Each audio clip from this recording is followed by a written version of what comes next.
Hi అండి, అందరికీ welcome back to my channel. Today recipe mutton keema curry అండి. చాలా టేస్టీగా ఉంటుంది. కుక్కర్తో చాలా ఈజీగా చాలా క్విక్గా అయిపోయే రెసిపీ. తప్పకుండా ట్రై చేయండి. ఇంకెందుకు లేటు రెసిపీలోకి వెళ్ళిపోదాం. నేను ముందుగా ఒక 1/2 కిలో వరకు మటన్ కీమాని తీసుకున్నా అండి. దాన్ని కుక్కర్లో ఒక 1/2 గ్లాస్ వరకు వాటర్ వేసుకొని ఒక 6 విజిల్స్ వచ్చే వరకు కూడా ఉడికించుకొని పక్కన పెట్టుకున్న తర్వాత స్టవ్ ఆన్ చేసుకొని పాన్ పెట్టుకొని అందులోని ఆయిల్ వేసుకొని ఒక 2 వెల్లుల్లిపాయలు పై పొట్టు కలుసుకొని వేసుకున్నానండి. వేసుకున్న తర్వాత అవి వేగిన తర్వాత అందులోనే ఉల్లిపాయలు పచ్చిమిరపకాయలు కూడా వేసుకొని అవి బాగా మగ్గే వరకు కూడా మగ్గించుకోవాలండి మూత పెట్టుకొని. నేను ఇక్కడ 1/2 కిలో మటన్కి ఒక 3 మీడియం సైజు ఉల్లిపాయలని కట్ చేసుకొని వేసుకున్నానండి. ఒక 5 పచ్చిమిరపకాయలు చీరికల్లా కోసుకొని వేసుకున్నాను. అందులోనే ఒక 5 మినిట్స్ పాటు వేగిన తర్వాత 2 స్పూన్ల అల్లం వెల్లుల్లి పేస్ట్ కూడా వేసుకొని బాగా కలుపుకోవాలండి. పచ్చివాసన పోయే వరకు కూడా బాగా ఉడికించుకోవాలి.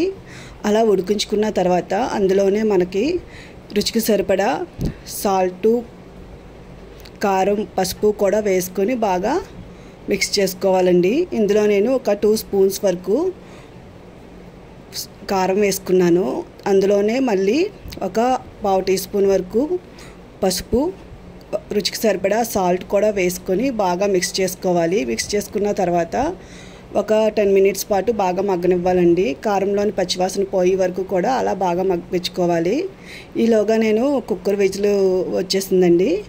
అది తీసుకొని పక్కన పెట్టుకున్నాను. అది ఉడికించుకున్నాక మటన్ ఉడికించుకున్న మటన్లోని వాటర్తో సహా దీనిలో వేసుకోవాలండి. ఈ కర్రీలోని ఉల్లిపాయలు అవి బాగా వేగాయి కదా, చూపించిన విధంగా బాగా ఆయిల్ పైకి వచ్చే వరకు కూడా మనం ఉడికించుకోవాలి. తర్వాత అందులో వాటర్తో పాటు కూడా ఆ కుక్కర్లోని మటన్ మొత్తం అంతా కూడా ఇందులో వేసుకోవాలి.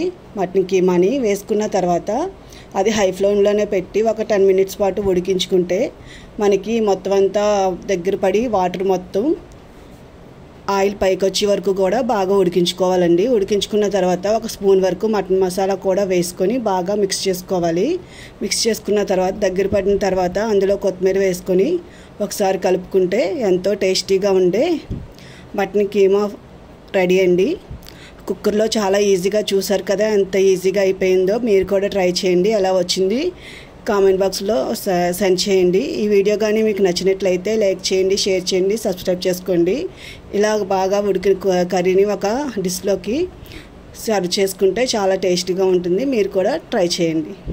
Thank you very much for watching.